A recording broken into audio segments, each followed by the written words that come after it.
குலதெய்வத்தை கண்டுபிடிக்கிறது பார்த்தீங்கன்னா, உங்களுக்கு ஒரு கண்டமோ இல்லை பெரிய பிரச்சனையோ இருக்குன்னா,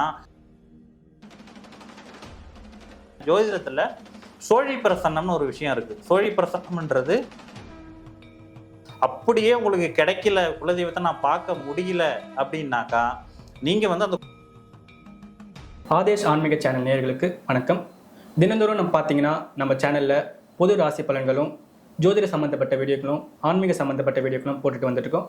அந்த வரிசையில் நம்ம கூட பார்த்தீங்கன்னா ஜோதிட ரத்னா ஆதி பாஸ்கர் அவர் வந்திருக்காரு. வணக்கம் சார். வணக்கம்.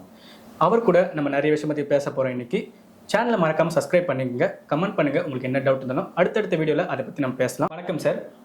இப்போ உங்ககிட்ட கிளைண்ட் வருவாங்கல்ல, அவங்களுக்கு நீங்கள் ஒரு பரிகாரம் சொல்லியிருப்பீங்க, அது அவங்களுக்கு அந்த பிரச்சனை சால்வ் ஆகியிருக்கும். அந்த மாதிரி சால்வ் ஆகி அவங்க உங்ககிட்ட மீண்டும் திருப்பி வந்து உங்ககிட்ட பேசியிருக்காங்களா, அதை பற்றி சொல்லுங்கள் சார். அது நிறைய பேர் பண்ணியிருக்காங்க. பரிகாரம் வந்து ஜாதகத்தை நிறைய பேர் கொடுக்கும்போது இந்த பிரச்சனை இருக்குன்னு சொல்லி கொடுப்பாங்க. ஸோ அந்த பிரச்சனைக்கு ஏற்ற மாதிரி நான் பரிகாரத்தை சொல்லுவேன். இப்போ சொல்லும்போது என்னென்னா, அவங்களே வந்து ஃபோன் பண்ணி என்கிட்ட சொல்லுவாங்க. ஸோ சார், இந்த நீங்கள் சொன்னீங்க இந்த பரிகாரம் இது நல்லா வேலை செஞ்சுது, இது நான் சரியாயிடுச்சு, ஸோ இதை நாங்கள் பண்ணணும், இது இப்போ நல்லா இருக்கும், இப்போ இதை நான் பண்ணணும், நாங்கள் திருமணம் ஆயிடுச்சு, குழந்தை பிறந்துடுச்சு, இந்த மாதிரி விஷயங்கள்லாம் வந்து அவங்க ஃபோன் பண்ணி என்கிட்ட சொல்லியிருக்காங்க. அதை கேட்கும்போது நமக்கு ஒரு ஆத்ம திருப்தி. சரி, நம்ம சொல்கிற விஷயங்கள் ஒரு சிலங்கள் வந்து ஒரு நல்லது நடக்குதே அப்படின்ற ஒரு சந்தோஷம் எனக்கு கண்டிப்பாக இருக்குது. ஓகேங்க சார். நெக்ஸ்ட் பார்த்தீங்கன்னா, இப்போ இந்த ஜோதிடம் கற்றுட்டு ஆராய்ச்சிலாம் பண்ணிட்டு இருக்கீங்க. இப்போ இந்த ஜோதிடம் கற்றுக்கிறதுனால உங்களுக்கு என்ன மாற்றம் உங்கள் வாழ்க்கையில் ஏற்பட்டுச்சு? ஜோதிடம் பார்த்தீங்கன்னா, நான் ஆக்சுவலாக வந்து நான் இந்த சப்ஜெக்டே கிடையாதுங்க. அது பார்த்தீங்கன்னா, நான் ஃபஸ்ட்டு பார்த்தீங்கன்னா நான் வந்து MBA படித்தேன். ஸோ எனக்கு அப்போல்லாம் ஜோதிடம்லாம் நம்பிக்கையே கிடையாது. நான் வந்து படிக்கிற டைமில் கல்யாணத்துக்கு முன்னாடி வரைக்குமே எனக்கு ஜோதிடத்தில் நம்பிக்கை கிடையாது. அப்போ வந்து நான் கல்யாணத்துக்கு எங்கள் வீட்டில் ஜாதகத்தை எடுக்கும்போதே நான் சொல்லிட்டேன், ஜாதகம்லாம் பார்க்காதீங்க, இந்த காலத்துலலாம் ஜாதகம் இதெல்லாம் குப்பை, கடவுள் நம்பிக்கை எனக்கு இருக்கும். கடவுள் நம்பிக்கை இருக்கிறதுனால நான் வந்து கடவுள் நம்பிக்கையை வச்சு தான் நான் எல்லாமே பண்ணுவேன். ஜோதிடத்தை நான் எந்த ஒரு ஜோதிடத்தையும் போனதும் கிடையாது, ஜோதிடமும் பார்த்ததும் கிடையாது. பட் நான் மேரேஜுக்கு அப்போ தான் நான் வந்து ஜாதகத்தையும் எடுத்தோம். அப்போ கூட எனக்கு சாட்டிஸ்ஃபை நான் வந்து பார்க்கவே இல்லை, எங்கள் வீட்டில் வந்து தான் பார்த்தாங்க. ஸோ அதுக்கப்புறம் வந்து பார்த்தீங்கன்னா, என் வாழ்க்கையில் ஏற்பட்ட மாற்றமே பார்த்தீங்கன்னா, ஆஃப்டர் மேரேஜுக்கு அப்புறம் தான் நிறைய ஒரு மாற்றம். நான் வந்து MBA முடிச்சுட்டு நான் ஒரு கம்பெனியில் HR மேனேஜராக ஒர்க் பண்ணிகிட்டு இருந்தேன். அப்போ அந்த காலகட்டங்களில் நிறைய பிரச்சனைகள் நான் ஃபேஸ் பண்ணேன் வாழ்க்கையில். ஸோ உடல் ரீதியாகவும் மன ரீதியாகவும் நிறைய பிரச்சனைகள். ஸோ இப்போ அதெல்லாம் பார்க்கும்போது ஏன் நமக்கு இது நடக்குது, வாழ்க்கை நல்லா போயிட்டுருக்கு, அப்போ ஏன் இந்த பிரச்சனை நடக்குது, என்ன நானே ஆராய்ச்சி பண்ண ஆரம்பித்தேன். அப்போ அந்த மாதிரி காலகட்டங்களில் என்னன்னாக்கா, எனக்கு எதுவுமே கை கொடுக்கல, நான் என்ன நினச்சி பண்ணுறனோ அது கை கொடுக்கல. அப்போ ஜோதிடத்தை உள்ளே இறங்கினேன். ஸோ ஜோதிடத்தை உள்ளே எப்போ இறங்கினேன்னா, என்னுடைய வேலையை விட்டுட்டு அதுக்கப்புறம் நான் வந்து ஒரு ஆன்மீகத்தில் ஈடுபடும் போது ஆன்மீகத்தில் இறங்கினேன். அப்போ வந்து நான் வந்து ஒரு சித்தா ஷாப் வச்சுருந்தேன் பாண்டிச்சேரியில். அந்த சித்தா ஷாப்பில் ரன் பண்ணிக்கிட்டே நான் ஜோதிடமும் கற்றுக்கிட்டேன். பாண்டிச்சேரியிலே அங்கே கற்றுக்கிட்டு அதுக்கப்புறமா தான் நான் அந்த ஜோதிடத்தில் புரிதலோட நிறையா விஷயங்களை தெரிய ஆரம்பிச்சிது. அப்போ என் வாழ்க்கையில் என்ன மாற்றம் ஏற்பட்டதுன்னா, எது நடந்தாலும் அது கிரகங்களோட விஷயங்கள் தான். ஸோ அவங்க கிரகங்கள் தான் நம்ம கொடுக்குற விஷயங்கள். இப்போ எதுவுமே வந்து நம்ம நடத்துறது கிடையாது. இன்னைக்கு நம்ம ஒரு புல்லு பூண்டை கூட நம்மளால தூக்கி போட முடியாது. அதை எல்லாமே பண்ண வைக்கிறது கிரகங்கள் தான். கிரகங்கள் இல்லாமல் எதுவுமே கிடையாது. அப்போ நம்ம ஏன் வருத்தப்படணும்? நடக்குது, கிரகங்கள் தான் எல்லாமே பண்ணுது. அப்போ நம்ம ஏன் வருத்தப்படணும் அப்படின்ற ஒரு விஷயங்கள் வந்துட்டேன். அது மாதிரி ஒரு முன்னெல்லாம் எந்த விஷயம் வந்தாலும் நான் கோவப்படுவேன். அதாவது எப்படின்னாக்கா, ஜோதிடம் கற்றுக்கிறது முன்னாடி கோவம் எனக்கு அதிகமாக வரும். அப்போ அந்த கோவத்தெல்லாம் பார்த்தீங்கன்னா, ஜோதிடம் கற்றுறதுக்கு அப்புறம் அந்த கோவம் எல்லாமே எனக்கு குறைஞ்சிருச்சு. எது நடந்தாலும் வந்து என்ன நடக்குது, இறைசக்தி அந்த நவகிரகங்களோட துணையோட தான் எல்லாமே நடக்குது. அப்போ நம்ம ஏன் டென்ஷன் ஆகிட்டு வீணா, அது நடந்துட்டு போட்டு அப்படின்ற மாதிரி நான் போயிடுவேன். அப்போ எனக்குள்ள மாற்றங்கள் வந்து நிறைய ஏற்பட்டிருக்கு. ஒருத்தவங்க திட்டினா கூட இப்போ எனக்கு கோபமே வராது. அந்த அளவுக்கு தான் வந்து ஜோதிடத்தில் நம்ம போனதால நான் வந்து எல்லாரையும் பார்க்கறது ஒரு கிரகமாக பார்ப்பேன். கிரகமாக பார்க்கும்போது இந்த கிரகம் இவனுக்கு இப்படி இருக்குது, இது இப்படி பண்ண வைக்குது, இப்படி செய்யுது, இப்படி பேச வைக்குதுங்கும் போது நான் அவங்கள்ட்ட வந்து நான் எந்த கோபமும் பட மாட்டேன். ஸோ அவங்களுக்கு ஏற்ற மாதிரி நான் அட்ஜஸ்ட் பண்ணி போய்ப்பேன். ஓகேங்க சார். இப்போ பார்த்தீங்கன்னா, நம்ம சேனல் நேயர்கள் பார்த்தீங்கன்னா நிறைய கொஸ்டின் கேட்டிருக்காங்க கமெண்ட்டில். ஸோ அதை பற்றி நான் உங்கள்கிட்ட கேட்குறேன், அதோட விளக்கம் சொல்லுங்கள். இப்போ குலதெய்வத்தை பற்றி நிறைய பேருக்கு நிறைய விதமான டவுட்ஸ் இருக்குது. குலதெய்வத்தை எப்படி பார்க்குறது, குலதெய்வம்னா என்ன, வழிபடணுமா வழிபடும், அந்த மாதிரி நிறைய கொஸ்டின் இருக்குது. இப்போ ஃபர்ஸ்ட் கொஸ்டின் பார்த்தீங்கன்னா, இப்போ எனக்கு குலதெய்வம் தெரியல, என் குலதெய்வம் என்ன எனக்கு தெரியல, அதை நம்ம வந்து எப்படி தெரிஞ்சுக்கிட்டு, குலதெய்வம் தெரிஞ்சுக்கணும்னா என்ன பண்ணணும்? இன்னைக்கு பார்த்தீங்கன்னா, நிறைய பேருக்கு வந்து குலதெய்வம் தெரியாமலே நிறைய பேர் வாழ்ந்துட்டு இருக்காங்க. அதுதான் உண்மை. ஏன்னா குலதெய்வம்ன்றது ஒரு குலத்தை காக்கின்ற தெய்வம். அதாவது குலதெய்வத்தை தெரியாமல் நம்ம வந்து வாழ்க்கையில் முன்னேறுறது ரொம்ப ரொம்ப கஷ்டம். இஷ்ட தெய்வங்களோட அருள் உங்களுக்கு கண்டிப்பாக இருக்கலாம். ஏன்னா நீங்கள் இஷ்ட தெய்வங்களில் கோயிலுக்கு போவீங்க, வழிபடுவீங்க, ஒரு தெய்வத்தை வணங்குவீங்க. பட் குலதெய்வங்கள் வந்து முதன்மை. குலதெய்வ அருள் வேணும்னா நீங்கள் என்ன பண்ணுவீங்க? குலதெய்வத்தை கண்டிப்பாக கண்டுபிடிக்கணும். அப்போ கண்டுபிடிக்கணும்னா என்ன? நம்ம ஜோதிட சாஸ்திரத்தில் இதுக்கு முன்னாடி இப்போ வந்து நிறைய விஷயங்கள் சொல்லியிருக்கிறாங்க. அதில் முதன்மையானது என்னன்னா, ஒரு ஆறு இருக்குது, நீங்கள் ஆற்றை வந்து மண் எடுக்கணும். மண்ணை எடுத்துகிட்டு வந்து வீட்டில் அதை பிள்ளையார மாதிரி பிடிச்சி ஒரு தாம்பாளத்தில் வச்சு டெய்லி அதை வழிபடணும். அதுக்கு மஞ்சள், குங்குமம், பூவு இதெல்லாம் போட்டு வழிபடணும். அதாவது குலதெய்வமே நீ தான். அதாவது உங்களுக்கு குலதெய்வம் தெரியல. அப்போ அந்த குலதெய்வத்தை நீங்கள் நினச்சி குலதெய்வமாக நினச்சி அந்த மண்ணை பிடிச்சி பிள்ளையாராக நீங்கள் வந்து வழிபட்டுக்கிட்டே வரணும். அதுவே குலதெய்வம் உங்களுக்கு அந்த வழியை காட்டும். ஏன்னா அந்த நீங்கள் குலதெய்வமாக வழிபட அந்த குலதெய்வம் உங்களுக்கு தெரியும். ஆட்டோமேட்டிக்காக அது வந்து காட்டும்.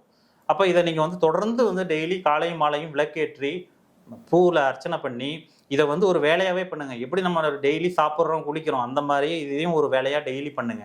கண்டிப்பாக உங்களுக்கு வந்து ஒரு சில மாதங்களிலேயே குலதெய்வம் கண்டிப்பாக உங்களுக்கு வந்து அருள் கொடுக்கும். ஏதோ ஒரு வழியில் நான் இங்கே இருக்கிறேன் வா அப்படின்னு சொல்லி உங்களுக்கு வழிகாட்டும். அப்படியே உங்களுக்கு கிடைக்கல, குலதெய்வத்தை நான் பார்க்க முடியல அப்படின்னாக்கா நீங்கள் வந்து அந்த குலதெய்வமே அந்த இடத்துல உங்கள் வீட்டில் வந்து உட்காந்துரும். அதனால் நீங்கள் வந்து பயப்பட வேண்டாம். ஏன்னா நீங்கள் எதை பிள்ளையாரா பிடிச்சி வைக்கிறீங்களோ அதுவே வந்து குலதெய்வம் அதில் வந்து உட்காரும். இது வந்து உண்மையான விஷயம். இதை வந்து நீங்கள் செஞ்சு பாருங்க, கண்டிப்பாக அதுக்குண்டான ரிசல்ட் கிடைக்கும். ஓகே சார், ரொம்ப நன்றி. இப்போ பார்த்தீங்கன்னா குலதெய்வம் தெரியல, அவங்க எப்படி குலதெய்வத்தை கண்டுபிடிக்கிறது? குலதெய்வத்தை கண்டுபிடிக்கிறது பார்த்தீங்கன்னா நிறைய மெத்தட் இருக்குது. அதில் வந்து முதன்மையான மெத்தடுன்னாக்கா, எனக்கு குலதெய்வமே தெரில சார், நான் எல்லாமே பண்ணி பார்த்துட்டேன், எனக்கு என்ன குலதெய்வமே தெரியல. நிறைய பேர் பார்த்தீங்கன்னா குலதெய்வம் தெரியாதவங்க முருகனை வழிபடுவாங்க. ஏன்னா முருகன் தான் வந்து குலதெய்வம்னு நினச்சி நிறைய பேர் வந்து முருகனை வழிபடுவாங்க. அப்போ நீங்கள் என்ன பண்ணணும்னா, முருகனை கும்பிட்டு தான் முருகனும் வழிகாட்டுவார். ஏன்னா நானும் வந்து முருகரோட மிகப்பெரிய பக்தர். எனக்கும் வந்து முருகர் வழிகாட்டிருக்காரு. ஏன்னா நான் என் குலதெய்வத்தை நானே கொஞ்ச நாள் முன்னாடி தான் கண்டுபிடிச்சேன். ஸோ அந்த மாதிரி இப்போ முருகர் கண்டிப்பாக வழிகாட்டும். குலதெய்வத்தை நீங்கள் தெரியலன்னா முருகரை வழிபடும் போது கண்டிப்பாக உங்களுக்கு வேண்டிக்கிட்டு நீங்கள் குலதெய்வத்தை காட்டு முருகா அப்படின்னீங்கன்னா உங்களுக்கு அந்த இஷ்ட தெய்வம் உங்கள் குலதெய்வத்தை கண்டிப்பாக வழிகாட்டும். அடுத்த விஷயம் என்னன்னா, அதுலேயும் வந்து உங்களுக்கு வந்து வழி கிடைக்கல, கண்டிப்பாக கிடைக்கும். கிடைக்கலன்னா ஈஸியாக ஜோதிடத்துக்கு வந்துருங்க. ஜோதிடத்தில் சோழி பிரசன்னம்னு ஒரு விஷயம் இருக்குது. சோழி பிரசன்னம்ன்றது ஜோதிடத்தில் ஒரு அங்கம். அப்போ அதில் நீங்கள் போடும்போது உங்கள் குலதெய்வத்தை வந்து ஈஸியாக கண்டுபிடிக்கலாம். எப்படி கண்டுபிடிக்கலாம்னா, அந்த மெத்தடு வந்து எல்லா சோழி பிரசன்னம் பண்ணுறவங்க இப்போ கேரளாவில் தான் வந்து மெயினாக சோழி பிரசன்னம், அஷ்டமங்கல பிரசன்னம் இது எல்லாமே கேரளாவில் தான் பார்க்குறாங்க. பட் இங்கே நம்ம தமிழ்நாட்டில் பார்க்குறது பார்த்தீங்கன்னா பிரபலமாக வந்து சோழி பிரசன்னம் வரைக்கும் பார்க்குறாங்க. ஏன்னா அஷ்டமங்கல பிரசன்னன்றது ரொம்ப கஷ்டமான விஷயம். ஏன்னா அதுக்கு 5 பேர் இருக்கணும். ஏன்னா ஒருத்தவங்க வந்து அர்ச்சனை பண்ணணும், ஒருத்தவங்க வந்து இன்னைக்கு என்ன நட்சத்திரம், திதி, யோகம், கரணம் இதெல்லாம் பார்க்கணும். நிறைய மெத்தடு அதில் வந்து நிறைய வேலை இருக்குது. அதனால் அஷ்டமங்கல பிரசன்னன்றது இங்கே சாத்தியம் இல்லை. ஆனால் வந்து சோழி பிரசன்னம் சாத்தியம். சோழி பிரசன்னம் வந்து ஒரு தனி மனிதனால ஒருத்தனால கணிக்க முடியும். ஏன்னா அவங்க இஷ்ட தெய்வமோ அதாவது உபாசனை தெய்வம்னு ஒன்று இருக்குது. அதாவது ஒரு உபாசனை தெய்வம், அது எந்த தெய்வம் வேணாலும் இருக்கலாம். அந்த தெய்வத்தை வணங்கி சோழி பலகையில் சோழியை போட்டு பார்க்கும்போது அன்னைக்கு வந்து எந்த ஜாதகருக்கு என்ன பிரச்சனை இருக்குது, இப்போ கரண்ட்டாக என்ன நடக்குதுன்றதை அக்யூரேட்டாக சோழி பிரசன்னம் காட்டி கொடுத்துரும். அப்போ சோழி பிரசன்னத்தில் குலதெய்வத்தை கண்டுபிடிக்கிறது மிக மிக மிக எளிது. என் பேரை கூட கண்டுபிடிச்சிடலாம். ஸோ அந்த அளவுக்கான வாய்ப்பு சோழி பிரசன்னத்தில் இருக்குது. ஓகேங்க சார்.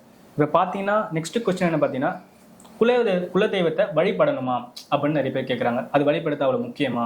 அதை பற்றி சொல்லுங்கள் சார். குலதெய்வம்ன்றது கண்டிப்பாக வழிபடணுங்க. ஏன்னா வந்து ஒரு குலமே தெரியாதவன் வந்து எங்கே போய் வாழ்ந்தாலும் அவன் சொல்லிக்க முடியாது.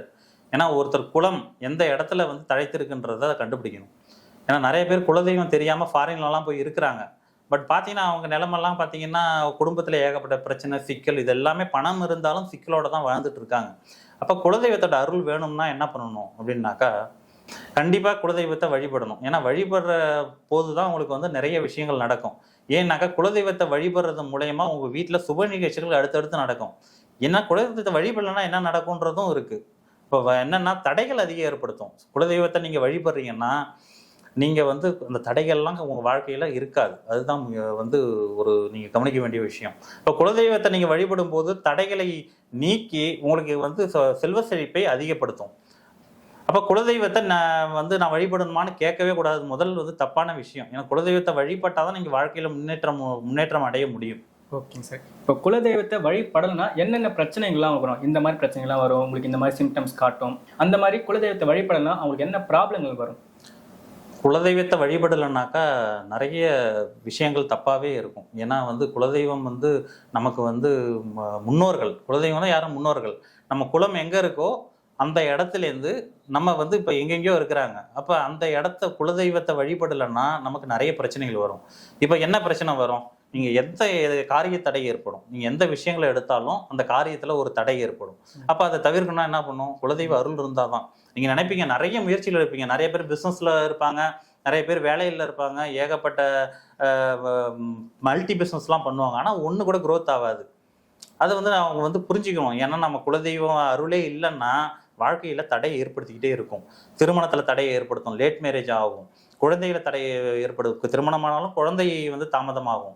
அப்போ தாமதமானாலும் குழந்தைகள் படிப்பு அந்த மற்ற விஷயங்களில் தடை, நிறைய பிரச்சனைகள் இதனால் உருவாகும். அதனால் குலதெய்வத்தை வழிபடுறது சால சிறந்தது. ஏன்னா வாழ்க்கையில் முன்னேற்றத்திற்கு அதுதான் வழி. ஓகேங்க சார், இப்போ நல்ல நல்ல விளக்கம் கொடுத்தீங்க. இப்போ குலதெய்வத்துக்கு என்ன சக்தி இருக்குது? குலதெய்வம்னா சக்தி என்ன சக்தி அவங்களுக்கு? குலதெய்வத்தின் சக்திங்கும் போது குலதெய்வம்ன்றது முதன்மையான ஒரு தெய்வம். இன்னைக்கு வந்து நீங்கள் இருக்கீங்க, உங்களுக்கு உடம்பு சரியில்லை, இல்லை ஏதோ ஒரு பிரச்சனை, இல்லை வேற எந்த ஒரு பிரச்சனையாக இருந்தாலும் சரி, உங்கள் உயிரை எடுக்கணும்னா குலதெய்வத்தோட அருள் இல்லா, அதாவது அனுமதி இல்லாமல் எந்த ஒரு கிரகமும் எடுக்க முடியாது. இதுதான் ஒரு உண்மையான விஷயம். குலதெய்வத்தை ஏன் வழிபடணுன்றதை இப்போ நல்லா புரிஞ்சுக்கிங்க. உங்களுக்கு ஒரு கண்டமோ இல்லை பெரிய பிரச்சனையோ இருக்குன்னா குலதெய்வத்தை நீங்கள் வழிபட்டு வரீங்கன்னா ரொம்ப நன்றிங்க ஐயா. குலதெய்வத்தை பற்றி நிறைய விளக்கம் கொடுத்தீங்க. நேர்களே, குலதெய்வத்தை பற்றி நமக்கு இருந்த நிறைய சந்தேகங்கள் பற்றி ஐயா ஜோதிடர் ரத்னா ஆரி பாஸ்கர் சொல்லியிருக்காரு. உங்களுக்கு குலதெய்வத்தை பற்றியோ இல்லை மற்ற வேறு எதனா விஷயங்களை பற்றியோ டவுட்ஸ் இருந்தால் நீங்கள் கமெண்ட் பண்ணுங்கள். அடுத்தடுத்த வீடியோக்குள்ளே ஐயா கூட சேர்ந்து அதை பற்றி நம்ம பேசலாம். நீங்கள் ஐயா கிட்ட கன்சல்டேஷன் எடுத்துக்கணும்னு நினச்சிங்கன்னா மேலே நம்பர் போயிட்டுருக்கோம். அதே மாதிரி டிஸ்கிரிப்ஷன்லையும் அவருடைய நம்பர் இருக்கும், அவருடைய லொக்கேஷன் இருக்கும். நீங்கள் அவர் தொடர்பு கொண்டு உங்களுடைய ஆலோசனை எடுத்துக்கலாம். நீங்கள் மறக்காமல் நம்ம சேனலை சப்ஸ்கிரைப் பண்ணுங்க. அப்போ தான் நம்ம போகிற அடுத்தடுத்த வீடியோக்கு உங்களுக்கு வந்து சேரும். மறக்காமல் கமெண்ட் பண்ணுங்கள் உங்களுக்கு இருக்க டவுட்ஸை. ஸோ நெக்ஸ்ட் வீடியோவில் அதை பற்றி நம்ம பேசலாம். தேங்க்யூ.